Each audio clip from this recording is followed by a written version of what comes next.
Welcome to another webisode of All Politics Are Local. It's a little hard word for us on a Monday morning. I'm WSAV Digital Reporter Jon Dowding. Every week, we take the time to break down the local impact of news coming from Washington, D.C. with one of our reporters from Capitol Hill. Let's jump right in.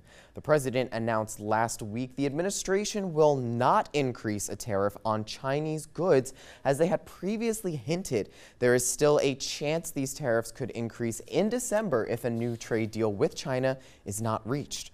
Last week, Georgia Southern University released a study about the state of the local economy, and part of the study discussed how these tariffs from China have been impacting the number of containers at the Port of Savannah as well as at the Port of Brunswick. Here to discuss all of this and more is WSAV Washington correspondent Kellie Meyer. Hey Kellie, how are you? Hey John, I'm good. How are you doing? I'm good today. All right, so let's talk a little bit more about these tariffs. What can you tell us about how these tariffs are impacting us and, what the chances are that they could increase come December?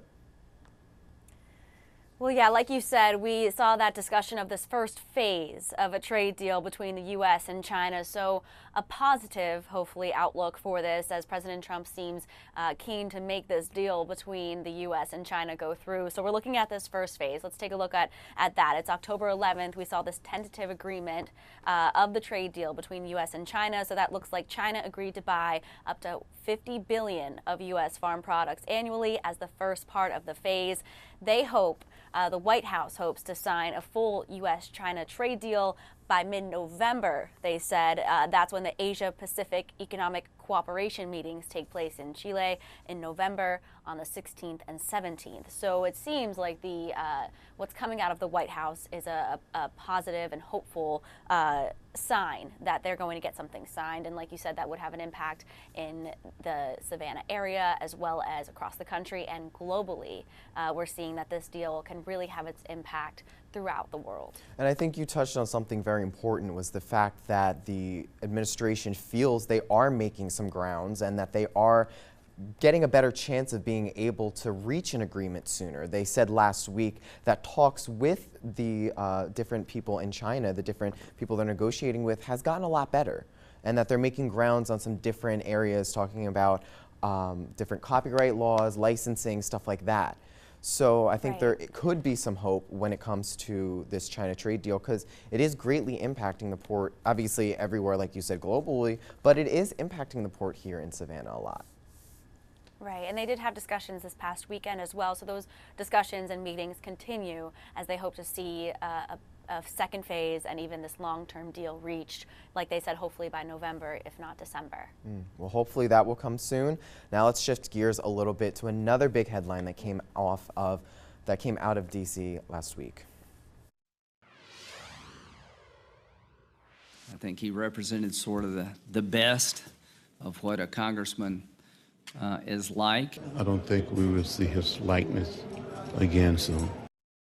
And that was a reaction from local lawmakers about the unexpected passing of the late Maryland Congressman Elijah Cummings. The representative passed away at 68 years old last week due to long-term health complications.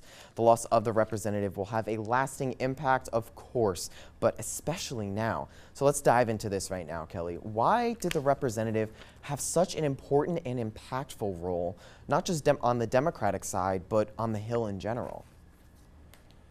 Yeah, John, this was news that really shook the Hill last week. When we came back on Thursday morning after this news came out of his passing, it really felt solemn here on Capitol Hill. They raised the flags, or lowered the flags to half staff, and also just seeing just these comments coming out, interviews and tweets from lawmakers. I believe we have one here to show from Congressman Buddy Carter. He said that Congressman Cummings lived his life as a fighter for justice. It was an honor to work with him as he was a champion in the fight to lower prescription drug costs for all Americans. Amy and I send our deepest condolences to his family and friends. He will be truly missed.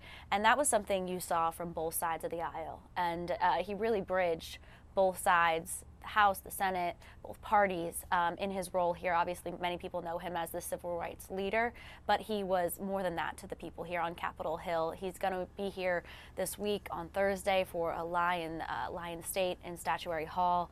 We expect big crowds for that. And it just was really, you saw this friendship between the congressman and many others, especially specifically we looked at the relationship between Congressman Meadows on the Oversight Committee, of course, the chairman of that. Cummings was the chairman of that committee leading this impeachment probe, but also you saw this bipartisanship, very vocal when there were hearings, and his friendship between both Democrats and Republicans. So he will definitely be missed, as you're seeing from these statements coming out from lawmakers and their condolences, and you'll definitely will feel that the absence of his presence here. Especially, before we shift gears, especially because of his role as the chairman of the House Oversight Committee.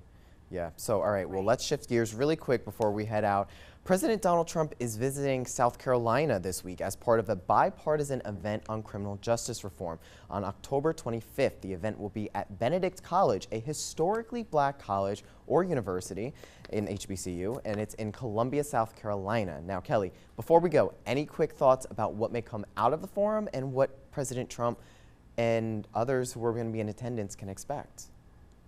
Well, it's interesting. This is an issue that President Trump has been interested in. He's been looking into. He's been, passing some reforms on as well. And it also seems on Capitol Hill here that is it's a very bipartisan matter. Seems like both sides really want to tackle this issue of criminal justice reform, and you're seeing that, of course, from the White House. So it is, like you said, it's interesting to look out for this. I'm curious to see what comes out of it. It's definitely something that the president has been keen and passionate about.